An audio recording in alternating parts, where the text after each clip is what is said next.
আসসালামু আলাইকুম। আশা করি সবাই অনেক ভালো আছেন। আজকে আমরা খেসারি ডালের ভর্তা তৈরি করব। এজন্য প্রথমে খেসারি ডাল ভালো করে ধুয়ে সিদ্ধ করে নিয়েছি এবং 5 থেকে 6 পিস লাল মরিচ ভেজে নিয়েছি এবং কিছু ধনিয়া পাতা কুচি করে রেখেছি।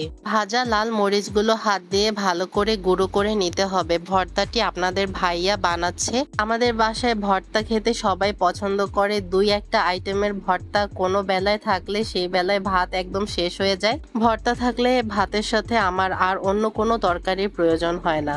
ধনিয়া পাতা এবং মরিচ গুঁড়ো একত্রে মিশিয়ে নেওয়া হচ্ছে।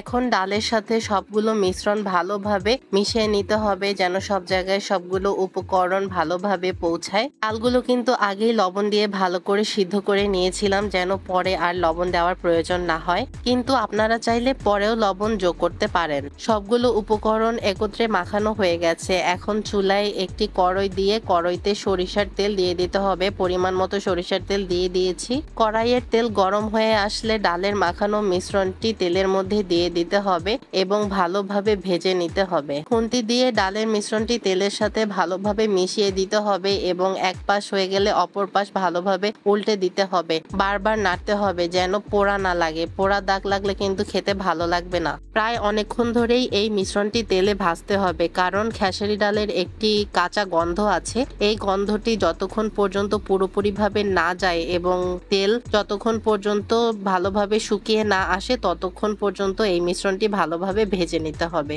মিশ্রণটির তেল এখন পুরোপুরিভাবে শুকিয়ে এসেছে এবং খেসারি ডালের ভর্তা তৈরি হয়ে গেছে।